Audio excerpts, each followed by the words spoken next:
সুপ্রিয় দর্শক শ্রোতা, আজকে আপনাদেরকে দেখাবো খুলনার ৩২৭ বছরের পুরনো জোড়া শিব মন্দির এবং সেই সাথে শেয়ার করব মন্দিরের সমস্ত ইতিহাস। দর্শক শ্রোতা বন্ধুগণ, খুলনা রেল স্টেশন সংলগ্ন এলাকায় ভৈরব নদীর পাড়ে ৫ নম্বর ঘাট থেকে রিকশায় করে মাত্র ২০ টাকা ভাড়া দিয়ে আমি ছুটে চলেছি মন্দিরটি দেখার জন্য। আমি এই মুহূর্তে দাঁড়িয়ে আছি খুলনার সে বিখ্যাত জোড়া শিব মন্দিরের প্রাঙ্গণে। খুলনা জেলার প্রত্নতত্ত্ব নিদর্শন সম্বলিত ৭৪টি প্রত্নতত্ত্ব স্থানের মধ্যে এই স্থানটি অন্যতম। এই মন্দিরের পাশে রয়েছে বিশাল আকৃতির প্রায় ৫০০ বছরের অধিক পুরনো জোড়া বট ও পাখর গাছ।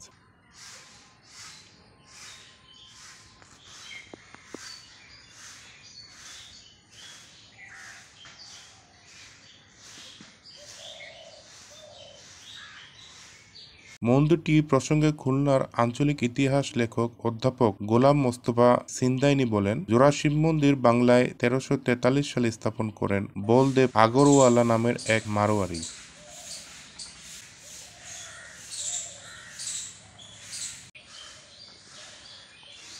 আবার কেউ কেউ দাবি করেন যে দেওয়ান শ্রীকৃষ্ণ রাম বসু নামে এক ব্যক্তি বাংলা ১১০৪ সালে এই দুটি মন্দির নির্মাণ করেছিলেন। বর্তমানে মন্দির দুটির মধ্যে কালো পাথর নির্মিত দুটি শিবলিঙ্গ আছে, তবে শিবলিঙ্গের ডিজাইন আলাদা আলাদা। এছাড়াও দুই মন্দিরের দুটি ঘণ্টা আছে। মন্দিরে প্রবেশের জন্য ৩টি গেট আছে এবং মন্দিরে দর্শনার্থীদের জন্য বসার জন্য সুব্যবস্থা আছে।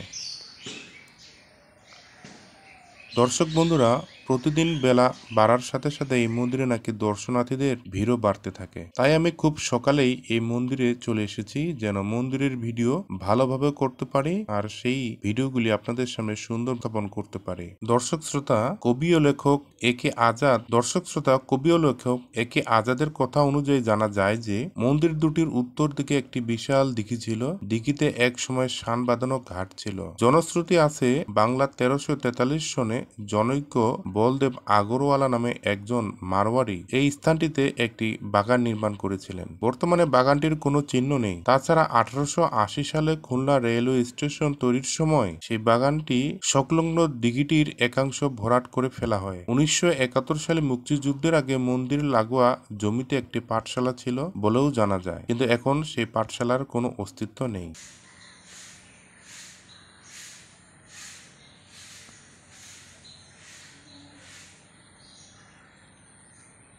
জোড়া শিব মন্দির প্রতিষ্ঠার পর থেকে শিবরাত্রি উপলক্ষে ৮ দিন ব্যাপী বিশাল মেলা বসত এই মন্দির প্রাঙ্গণে, কিন্তু ১৯৬৪ সালে হিন্দু মুসলিম দাঙ্গার পর থেকে মেলার আয়োজন বন্ধ হয়ে গেছে এবং দুটি মন্দিরে দীর্ঘদিন পরিত্যক্ত অবস্থায় পড়েছিল। দর্শক শ্রোতা বন্ধুগণ, মন্দিরের ভিতরে যে বট পাকড় গাছ দুটি আছে সেই গাছ দুটিতে কিন্তু অনেকের মানতের বেঁধে দেওয়া অনেক কিছু দেখা যাচ্ছে। এই যে দেখুন, সেই পলিথিনে করে বাঁধা গাছের সঙ্গে জড়ানো। শ্রোতা বন্ধুগণ দেখুন, এখানে একজন মা, তিনি কিন্তু সকালবেলায় পূজা দেওয়ার জন্য প্রয়োজনীয় আনুষঙ্গিক জিনিসপত্র জোগাড় করে নিয়ে এসেছেন এবং পূজা দেওয়ার ব্যবস্থাপনা করছেন। দর্শক বন্ধুগণ, দুটি মন্দিরের মধ্যে একটি মন্দিরের গায়ে দেখতে পেলাম যে অনেকের নাম, টাকার পরিমাণ, কবে প্রতিষ্ঠিত হয়েছে, ডিটেলস এখানে কিন্তু লেখা আছে। এই যে দেখুন, এখন লেখা আছে সুধীর সরকার ১১০০ টাকা, তাপসী দেব ১০১০ টাকা। দর্শক শ্রোতা বন্ধুগণ, যখন মন্দিরটি দেখতেছিলাম তখন দেখতে দেখতে হঠাৎ করে খেয়াল করলাম যে মন্দিরের উপরের দিকে যদি তাকান তাহলে দেখতে পাবেন যে আরো ছোট ছোট মন্দিরের মতো করে বাড়ানো।